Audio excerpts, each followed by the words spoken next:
मैंने JEE mains का पहला अटेम्प्ट दिया था 2015 में और उसमें मुझे आए थे only 95 marks out of 360 and guess what, दूसरे अटेम्प्ट में I scored more than 200 and I made it to IIT Delhi. बस एक साल में मैंने ऐसा क्या कर दिया कि मैं आईआईटी दिल्ली पहुंच गया और मेरे मार्क्स में इतना डिफरेंस आ गया। नो मैटर तुम इस वीडियो को अपने लाइफ के किस पॉइंट पे देख रहे हो, जेईई मेंस के पहले अटेम्प्ट के बाद देख रहे हो, या फिर ये तुम्हारा ड्रॉप ईयर है, नहीं तुम्हारे पास लास्ट चांस है आईआईटी में जाने का, या फिर तुम ऐसे बच्चे हो जो कि एक ही अटेम्प्ट में आईआईटी निकालना चाहता है और वो अगला साल ड्रॉप नहीं लेना चाहता है, ये वीडियो तुम्हारे लिए लाइफ चेंजिंग होने वाली है। क्योंकि आज की इस वीडियो में मैं तुम्हें बताने वाला हूं कि नो मैटर तुम अभी एग्जाम में कितने ही मार्क्स ला रहे हो, नो मैटर तुमने पहला अटेम्प्ट में कैसा परफॉर्म किया, नो मैटर तुम्हारे मॉक टेस्ट में कितने कम मार्क्स आ रहे हैं, जो चीजें मैं बताऊंगा जो कि एक्चुअल में मेरे ड्रॉप ईयर वाले लेसंस होंगे, उनको अगर तुमने फॉलो कर लिया तो you will make it to IIT for sure. इससे पहले कि मैं वीडियो शुरू करूं, go down to the comment section below and write down I promise भैया। इसको मैं ऐसे लूंगा कि तुमने मुझे प्रॉमिस किया है कि जो भी चीजें मैं बताने वाला हूं तुम इसको फॉलो करोगे और तुम आईआईटी में जाके ही दम लोगे। और इस कमेंट से होगा कुछ भी नहीं, बस एक अकाउंटेबिलिटी आएगी कि यार मैंने कमेंट किया है तो डेफिनेटली मैं इन सारे पॉइंट्स को फॉलो करके फाड़ देने वाला। Let's start with change number 1। जो पहला चेंज मैंने किया था वो था going with a fixed strategy. मेरी सबसे पहली और मेरी सबसे डिस्ट्रक्टिव स्ट्रेटजी ये थी जेईई मेंस के पहले अटेम्प्ट में ना, एग्जाम हॉल में आते ही मैं घबरा गया। क्वेश्चन पेपर मिला, एकदम रैंडमली जो भी क्वेश्चन दिख रहा है सॉल्व करने बैठ गया। कोई प्लान नहीं है, कोई अप्रोच ही नहीं है कैसे सॉल्व करना है। और हुआ ये मेरा लक कि पहला ही क्वेश्चन मुश्किल आ गया और क्योंकि वो टफ था मेरे से नहीं बना, पहले ही मेरा सेल्फ कॉन्फिडेंस बहुत लो हो गया। और क्योंकि सेल्फ कॉन्फिडेंस लो हो गया था, आने वाले क्वेश्चन इजी भी थे तो भी मेरे से नहीं बन रहे थे। माइंड बहुत ही ऐसे फॉगी सा डिस्ट्रैक्टेड सा हो गया था। घर आके ना मैं इस बात पे बहुत ज्यादा अपसेट हो गया था, कितने टाइम तक मुझे नींद नहीं आई थी। And I am damn sure कि तुम में से बहुत से बच्चे आज की डेट में ये फेस कर रहे होंगे अगर तुमने मॉक टेस्ट दिया होगा अभी तक, या फिर तुमने पिछले साल जेईई मेंस वाले अटेम्प्ट में ये सेम चीज फेस की होगी। अब इस पूरी चीज का सोल्यूशन क्या है? जो चीज मैंने सीखी वो चीज तुमको सिखा रहा हूँ। मैंने ये सीखा अपने अगले अटेम्प्ट के लिए कि जेईई मेंस के पेपर को रैंडमली सॉल्व नहीं करना है। आपको एक स्ट्रक्चर्ड फ्लो में ही पेपर सॉल्व करना है। आपको पता होना चाहिए कि एग्जाम हॉल में आप पहले क्या सॉल्व करोगे, बाद में क्या सॉल्व करोगे। लेकिन ये चीज पता कैसे चलेगा? ये चीज आपको पता चलेगा ढेर सारा मॉक टेस्ट देकर। आपको बस ये पता होना चाहिए कि क्वेश्चन पेपर को मैं किस ऑर्डर में सॉल्व करूं, क्या अप्रोच लगाऊं ताकि मेरा मैक्सिमम आउटपुट निकल के आ सके। In the best case scenario आपको सबसे पहले इजी क्वेश्चन सॉल्व करने चाहिए, उसके बाद मॉडरेट क्वेश्चन सॉल्व करने चाहिए और finally most difficult question solve करने चाहिए। इतना ही नहीं, आपको सब्जेक्ट भी सबसे पहले वो चूज करना चाहिए जो कि आपका स्ट्रॉन्गेस्ट है। फॉर एग्जाम्पल मेरे केस में केमिस्ट्री मेरा सबसे ज्यादा स्ट्रॉन्ग था, तो सेकंड अटेम्प्ट में मैंने सबसे पहले केमिस्ट्री बनाया, देन फिजिक्स बनाया, देन मैथ्स बनाया। कुछ लोग तो इतना भी करते हैं कि वो फिजिक्स केमिस्ट्री मैथ्स तीनों के ही सबसे पहले इजी क्वेश्चंस बनाते हैं, उसके बाद तीनों के ही मॉडरेट क्वेश्चंस और उसके बाद तीनों के ही डिफिकल्ट क्वेश्चंस। आप सब्जेक्ट वाइज जाके भी ये कर सकते हो या फिर इंडिविजुअल सब्जेक्ट्स के भी ऐसे चीज कर सकते हो। अगर आप एक ही टाइम पे तीनों सब्जेक्ट के इजी सॉल्व करने बैठते हो तो ऑफ कोर्स तुम्हारा माइंड बार बार फिजिक्स केमिस्ट्री और मैथ्स के बीच शिफ्ट कर रहा होगा। इट वाज समथिंग जो कि मुझे ही लगा कि मुझे करना चाहिए। मेरे लिए थोड़ा सा ये डिफिकल्ट लग रहा था मुझे। आई वाज लाइक कि एक पेपर पूरा करके फिर दूसरे पे जाऊंगा, लेकिन ये बहुत बच्चों के लिए काम कर सकता है। आप इसको मॉक टेस्ट में डेफिनेटली ट्राई करके देखिए। और सिर्फ एक मॉक टेस्ट में ये डिसाइड नहीं होगा, आपको एटलीस्ट 3 मॉक टेस्ट देना होगा। जो भी आप स्ट्रेटेजी फॉलो कर रहे हो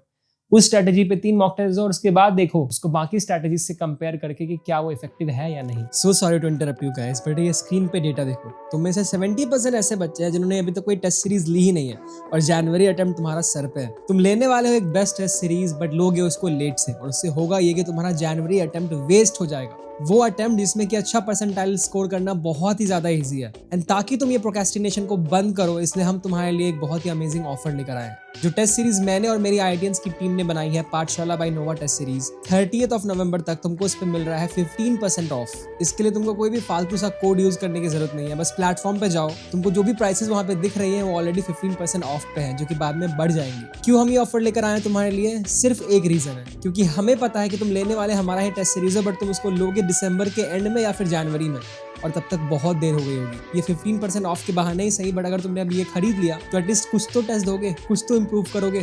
और बाकी जो टेस्ट सीरीज के फीचर्स है हमारे, वो ऐसे फीचर्स है जो कि कोई और प्रोवाइड ही नहीं कर रहा है एक साथ इतने सारे फीचर्स इतने कम प्राइस पे। तुम में से बहुत सारे बच्चे ये भी बोलोगे कि भैया मेरे पास ना कोचिंग का टेस्ट सीरीज है, तो क्या स्टिल मुझे ये लेना चाहिए? ऑफ कोर्स लेना चाहिए। एंड द रीजन इज कि जो फीचर्स हम प्रोवाइड कर रहे हैं वो हम डैम श्योर तुम्हारी कोचिंग शायद नहीं प्रोवाइड कर देगी एक साथ इतने सारे फीचर्स। तो please visit pathshala.nova.com right now and avail our test series at a 15% discount. जो ऑफर 30th नवंबर को खत्म हो जाने वाला है। अब वीडियो में आगे बढ़ते हैं। इसके साथ साथ एक और चीज की थी मैंने मेंस के सेकंड अटेम्प्ट में, वो ये था कि आपको ना टाइम सेट कर लेना है कि आपको अपने वीक सब्जेक्ट को कितना टाइम देना है और स्ट्रॉन्ग सब्जेक्ट को कितना टाइम देना है। जैसे मैं ये हमेशा ट्राई करता था कि मैं केमिस्ट्री को आधे घंटे में फिनिश कर दूंगा, क्योंकि केमिस्ट्री मेरा स्ट्रॉन्ग था और केमिस्ट्री में आपको बहुत ज्यादा याद करनी होती है चीजें।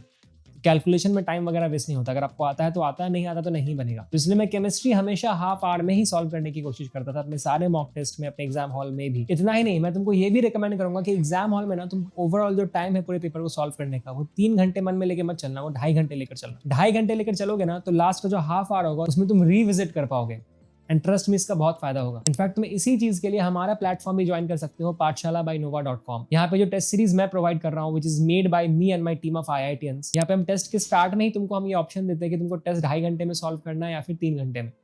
हाईली रेकमेंड करूंगा कि तुम 2.5 घंटे वाला ऑप्शन चूज करना, ताकि तुमको 2.5 घंटे में पेपर को सॉल्व करने की प्रैक्टिस हो और तुम वो सेम प्रेशर फील करो जो कि तुम एग्जाम हॉल में करने वाले हो। क्योंकि ट्रस्ट मी, एग्जाम हॉल का 3 घंटा ना घर के 2.5 घंटे के बराबर है। Now let's talk about the mistake number 2 जिसका मैंने सोल्यूशन निकाला था अपने सेकंड अटेम्प्ट में। It was switching from theory to question based revision करना। पहले अटेम्प्ट में ना जब भी मुझे रिवीजन करना होता पता मैं क्या करता था, बस नोट्स खोल लिया, उसको पढ़े जा रहे हैं, बुक को रीडिंग मार रहे हैं, यूट्यूब पे वीडियो लेक्चर देख रहे हैं और हो गया रिवीजन। नहीं, रिवीजन का मतलब ये नहीं होता। ये मतलब होता होगा बोर्ड्स के केस में, बट ये मतलब नहीं होता किसी भी कॉम्पिटिटिव एग्जाम के केस में, खास करके जेईई मेंस और एडवांस के केस में। एग्जाम में आपको ना क्वेश्चंस आते हैं, न्यूमेरिकल्स, कैलकुलेशंस वगैरह करने होते हैं और इसीलिए बहुत इंपॉर्टेंट है कि जब भी आप रिवीजन कर रहे हो आप सिर्फ थ्योरी नहीं पढ़ सकते, आपको क्वेश्चंस प्रैक्टिस करने होंगे। तो क्या है मोस्ट इफेक्टिव तरीका रिवीजन करने का? 3 स्टेप में जाएंगे। नंबर 1, सबसे पहले थ्योरी को as soon as quickly as possible finish करेंगे। स्टेप नंबर 2, जो भी मैंने थ्योरी रिवाइज किया होगा उसको एक्टिव रिकॉल करके सारी चीजों को ऐसे बोल बोल के लिखेंगे। व्हेन आई से दिस आई डोंट मीन कि लंबे लंबे सेंटेंसेस लिख रहे हैं, बस फॉर्मुलाज लिख रहे हैं, बस डेरिवेशन लिख रहे हैं और बाकी चीजें बस बोल रहे हैं। अगर आपको वो चैप्टर अच्छे से आता है तो आपको स्टेप 1 करने की जरूरत नहीं है। ध्यान से सुनो, आपको स्टेप 1 करने की जरूरत नहीं है, नोट्स गो थ्रू करने की जरूरत नहीं है। बस ऊपर ऊपर से देख सकते हो कि हाँ यार चलो इलेक्ट्रोस्टैट्स का रिवीजन करना है, बुक खोला, ये वाला टॉपिक है, इस टॉपिक को एक्टिव रिकॉल कर लिया कि इसमें ऐसा ऐसा होता है और लिख के कर रहे हैं, ये फॉर्मूला होता है, ये चार्ज इधर जाएगा, ये ऐसे होगा ऐसे होगा, और फिर बुक को देख लिया कि कुछ छूटा तो नहीं ना। अगर तुम ये कर सकते हो तो नथिंग लाइक दैट, बहुत टाइम बचेगा और ट्रस्ट में चीजें तुम नहीं भूलोगे। जब ये कर रहे हो बीच में कुछ चीजें भूल गए तो नोट्स खोल लो, बुक खोल लो, कोई प्रॉब्लम नहीं है। तो स्टेप 1 को अगर तुम इग्नोर कर सकते हो किसी भी सब्जेक्ट में, किसी भी टॉपिक में, किसी भी चैप्टर में, तो definitely do that. And finally come step number 3, जो कि है आपको अपना खुद का एक 20 क्वेश्चन का क्वेश्चन बैंक क्रिएट करना होगा। जो भी चैप्टर, जो भी टॉपिक तुमने पढ़ा उसका 10 क्वेश्चन बनाओ ऐसा जो कि तुमने पहले कभी मार्क करके रखा होगा। आई एम डैम श्योर इतने तो समझदार तुम होगे कि जब तुम पहली बार अपना डीपीपी वगैरह सॉल्व कर रहे होगे, बुक सॉल्व कर रहे होगे, कुछ क्वेश्चंस को मार्क करके रखोगे कि ये अच्छे क्वेश्चन है, टफ क्वेश्चन है, या फिर टीचर ने मार्क कराया होगा। आप सबसे पहले उन 10 क्वेश्चंस को बिना सॉल्यूशन देखे सॉल्व कीजिए और उसके साथ साथ आप 10 क्वेश्चंस और ऐड कीजिए जो कि बिल्कुल ही नए हैं और अच्छे लेवल वाले हैं। इजी नहीं उठाएंगे, बिल्कुल जेईई मेंस लेवल का उठाएंगे या फिर जेईई मेंस से थोड़ा ऊपर उठाएंगे। एडवांस भी नहीं जाना, वेस्ट ऑफ टाइम है अगर आप मेंस के लिए प्रिपेयर कर रहे हो तो जेईई मेंस उससे थोड़ा ऊपर।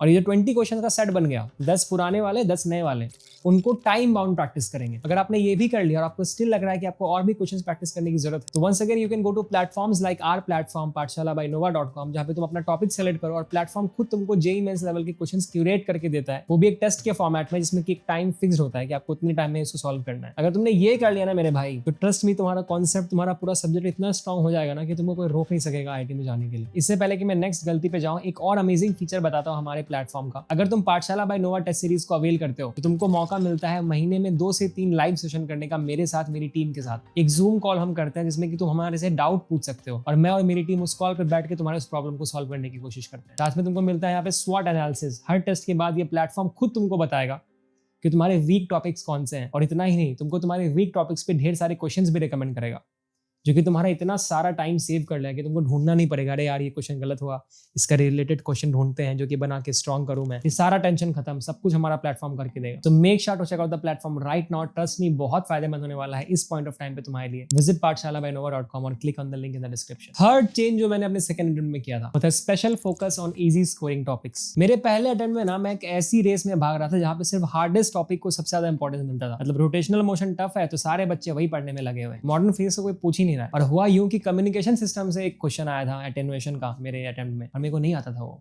छोड़ दिया मैंने। इतना इजी, इतना बेसिक क्वेश्चन था कि मैं क्या बताऊं। तो पहले अटेम्प्ट में ना मैं रोटेशनल मोशन, एडवांस थर्मोडायनामिक्स, इन्हीं सब में उलझा हुआ था। बट ये समझने की मुझे जरूरत थी कि जेईई मेंस का पेपर ना 100% हार्ड टॉपिक से नहीं बनता है। कोचिंग वाले भी उसी पे प्रेशर डालते रहते हैं कि यार ये पढ़ो, ये पढ़ो, ये पढ़ो, और बच्चे उसी से एकदम ऑब्सेस्ड हो जाते हैं कि यार यही पढ़ना है मुझे। पढ़ो उनको, डेफिनेटली पढ़ो, क्योंकि पूरा सिलेबस तो कवर करना ही है, उनसे भी क्वेश्चन आएंगे ही, बट उनसे ऑब्सेस्ड नहीं होने की जरूरत है। स्पेशली जेईई मेंस में ना हर टाइप के क्वेश्चंस पूछे जाते हैं, which also includes the super easy topics. और मुझे ये समझने में पर्सनली बहुत टाइम लगा था। इनफैक्ट फर्स्ट अटेम्प्ट देने के बाद बिना कुछ महीने मैंने अपना टाइम नहीं दिया था ये इजी टॉपिक्स को। बट फाइनली मेरे को ये रियलाइज हो गया बहुत सारे लोगों से बात करके कि हाँ भाई, बायोमोलिक्यूल्स भी इंपॉर्टेंट है, केमिस्ट्री एंड एवरीडे लाइफ भी बहुत इंपॉर्टेंट है, एकदम इजी मार्क्स स्कोरिंग टॉपिक्स है। और ये रियलाइजेशन मुझे सबसे ज्यादा तब हुआ था जब मैंने ढेर सारे मॉक टेस्ट दिए थे। तो please polymers, biomolecules, chemistry and everyday life या फिर कम्युनिकेशन सिस्टम्स, ये याद करने वाले चैप्टर्स हैं, इनको मत छोड़ना। और इन चैप्टर्स का बेस्ट पार्ट पता है क्या है, इसमें ना बहुत ज्यादा दिमाग नहीं लगता। अगर तुमने पढ़ा है ना तो सीधा आंसर आएगा, 5 सेकंड में नहीं लगेगा सॉल्व करने में। इमेजिन करो एग्जाम हॉल में तुम 5-6 सेकंड में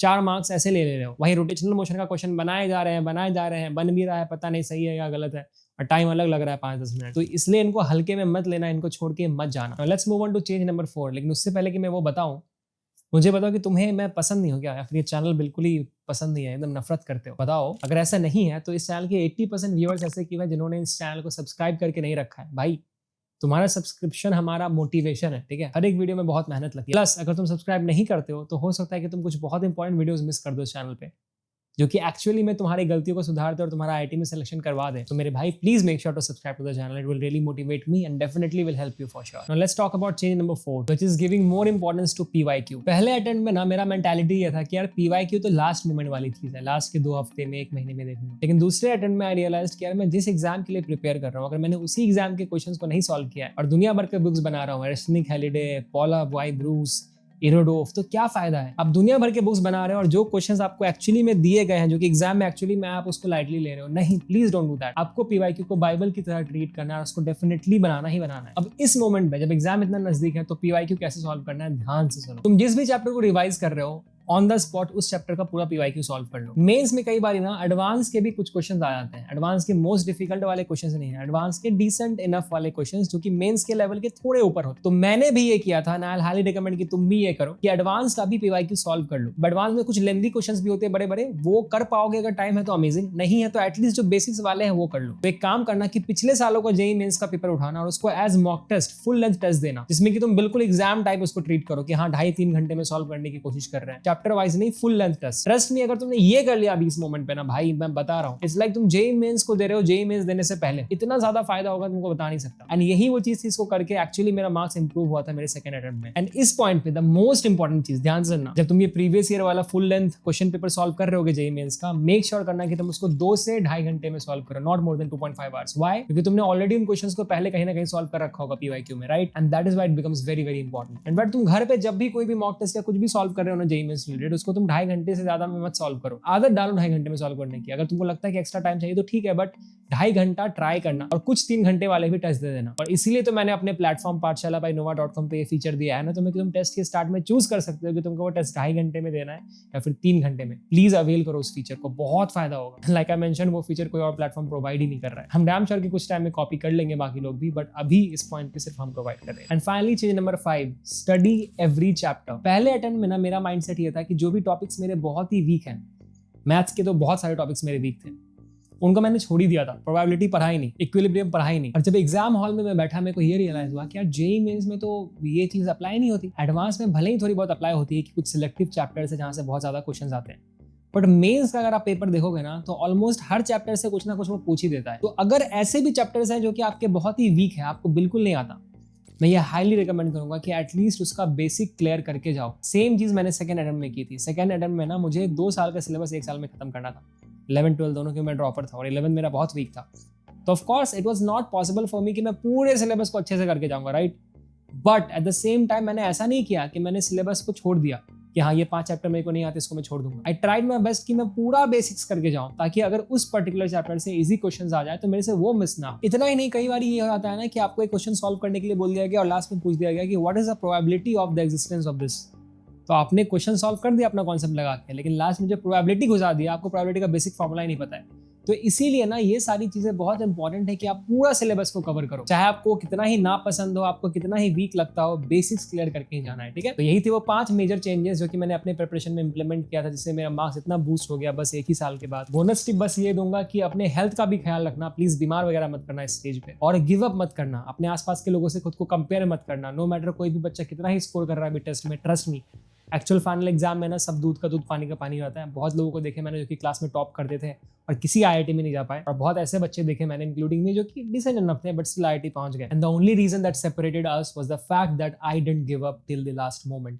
एंड तुमको यही करना है। बाकी must avail Pathshala by Nova test series, link मैंने डिस्क्रिप्शन में डाल दिया है। तुम अरे भैया कितना बार बार एक चीज को बोलोगे, अरे भाई तुम्हारे फायदे के लिए बनाई है और इसलिए प्राउडली इस चीज को बोल रहा हूँ, क्योंकि मुझे पता है कि तुम लेने वाले हमारा ही टेस्ट सीरीज हो, बस तुम लास्ट मोमेंट पे लोगे, 10 दिन पहले, 20 दिन पहले, और उस टाइम पे इतना टाइम ही नहीं होगा कि तुम हमारे प्लेटफॉर्म का बेस्ट यूज कर सको। So make sure to avail it right now, ताकि तुम हमारे लाइव इंटरेक्टिव सेशंस में भी आ सको, डाउट्स क्लियर कर सको और प्लेटफॉर्म का ज्यादा से ज्यादा यूज कर सको। Thank you so much for watching. This is Eclipse Nova signing off. All the best for your exams 4 दो।